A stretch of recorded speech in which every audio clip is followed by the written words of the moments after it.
Udah tampilannya cantik, rasanya pun manis, cara buatnya mudah pula. Ini tinggal diaduk-aduk aja friends. Memang teksturnya padat tapi nggak keras sama sekali ya. Ini aku buat dengan 1 telur aja. Ini tuh rasanya manis gurih ya. Pokoknya enak banget deh. Nah, yang pengen buat juga, yuk kita praktekin bareng-bareng ya. Apa aja sih bahan-bahannya?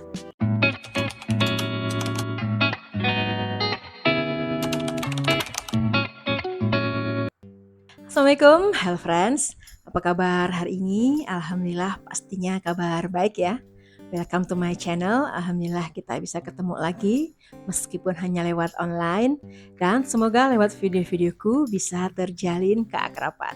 Terima kasih juga untuk segala supportnya dan terima kasih juga untuk yang selalu nemanin aku masak ya. Oke, kita mulai dengan ini ya, aku lagi ngolesin cetakan dengan minyak goreng ya, supaya nanti kuenya nggak lengket ya saat dikukus. Bikin kuenya ini mudah banget ya friends, cuman diaduk-aduk aja dan ini aku gunakan cuman 1 telur aja ya. Oke, pertama-tama kita mulai ngerebus santan. Ini ada air 300 ml dan santan 65 ml ya.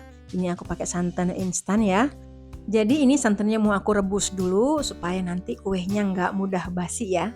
Tapi kalau yang nggak mau direbus juga boleh sih, cuman pasti ada perbedaan rasa ya antara santan yang direbus dan santan nggak direbus.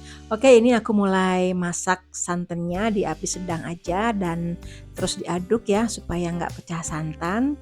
Untuk pemakaian daun pandan boleh di skip ya, karena nanti kuenya kan juga mau dikasih pasta pandan ya friends. Oke, santannya sudah cukup, kita dinginkan dulu. Dan selanjutnya kita mencairkan mentega ya atau margarin. Ini ada margarin 2 sendok makan. Aku pakai yang ada butternya ya friends, tapi untuk margarin bebas sih mau pakai apa aja ya. Mau pakai butter juga nggak masalah ya friends. Dan ini aku cairkan dulu. Jadi nanti kuenya ini gurih gitu loh friends, ada margarinnya ya. Oke, ini selesai. Dan kemudian didinginkan juga ya. Oke, sekarang kita mulai buat adonan kuenya. Ini ada tepung terigu sebanyak 135 gram. Dan kemudian ada juga gula pasir 70 gram atau sesuai dengan selera ya friends. Dan kemudian aku kasih garam sedikit ya. Aduk-aduk sampai kecampur semua bahannya, jangan sampai ada yang menggumpal. Terus kita masukkan santan ya. Ini santannya sudah dingin ya friends, sudah dalam keadaan dingin. Dan kemudian diaduk-aduk sampai rata, jangan sampai ada yang menggumpal ya atau bergerindil. Ternyata buat kue bolu kojo ini gampang banget ya friends, cuman modal diaduk aja dan insya Allah pasti jadi ya, karena bolu ini nggak perlu ngembang ya seperti bolu-bolu pada umumnya. Selanjutnya masukkan 1 butir telur ya dan kemudian diaduk lagi sampai rata. Jadi bahannya irit ya friends, cuman butuh 1 telur. Tepung 135 gram kita bisa buat kue sudah ya. Dan selanjutnya masukkan tadi ya margarin yang dilelehkan, ini juga dalam keadaan dingin ya. Aduk-aduk sampai rata. Nah, supaya kuenya makin wangi, aku tambahkan pasta pandan ya. Sedikit aja atau sesuai dengan selera. Di sini aku nggak pakai jus pandan ya friends, karena kebetulan di rumah nggak ada stok daun pandan. Jadi aku pakai pasta pandan ini aja ya. Tapi kalau yang punya daun pandan lebih baik ya, karena nanti warnanya lebih natural ya. Oke, ini hampir selesai untuk adonannya. Gampang kan cara buatnya? Modal diaduk aja sudah bisa jadi kue. Kemudian disaring ya, supaya nanti kalau seandainya masih ada yang menggerindil bisa kesaring ya friends. Jadi nanti hasil adonannya tuh mulus ya.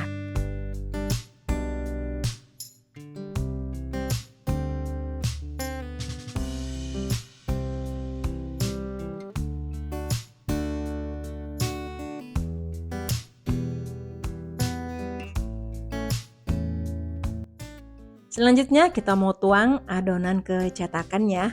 Ini tadi cetakannya sudah aku olesin minyak goreng ya, supaya nanti kalau pas dikeluarin dari cetakan kue itu nggak lengket ya. Ini aku isinya nggak terlalu penuh karena ini cetakannya lumayan tinggi, jadi nanti kalau terlalu penuh menurut aku kurang bagus tampilannya ya kalau terlalu tinggi. Jadi ini aku isi cuman 3/4 dari cetakan ya friends. Tapi kalau cetakannya lebih kecil boleh diisi penuh ya friends. Berhubung ini cetakanku lumayan tinggi, jadi aku isinya segini aja. Dan kalau mau pakai cetakan yang besar ya sekaligus gitu juga bisa, sesuai dengan selera aja ya, sesuai dengan yang ada di rumah. Tapi kalau kita ngukus dengan cetakan seperti ini cepat matang ya friends, karena kan kecil-kecil ya. Oke, selanjutnya ini mau aku kukus. Kukus di api sedang ya, sekitar 15 sampai 20 menit. Dan ini adonannya belum aku tuang semua ya. Ada masih sisa sedikit lagi, jadi nanti 2 kali ngukus. Jadi kue ini termasuk kue tradisional, rasanya itu manis, gurih, dan aromanya itu wangi banget ya.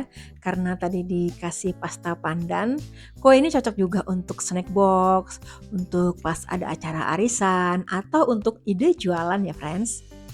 Nah, untuk memastikan kue ini matang, kita boleh tes seperti ini ya, pakai lidi, ditusuk ke kuenya. Kalau tepungnya nggak ada yang nempel, berarti itu sudah matang ya friends.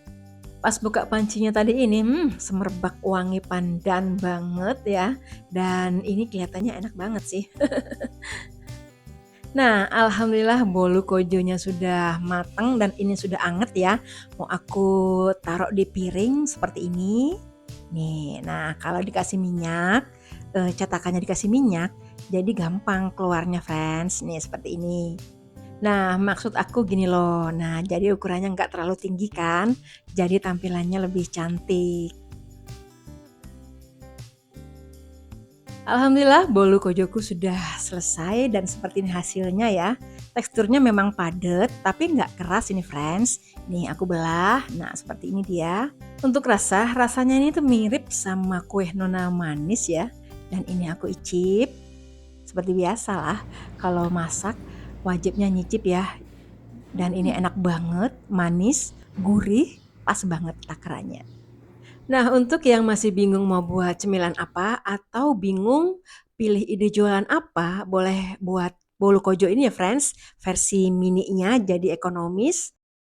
Untuk harga bisa menyesuaikan di daerah masing-masing ya, karena tiap daerah kan bahan-bahan tuh beda harganya ya friends.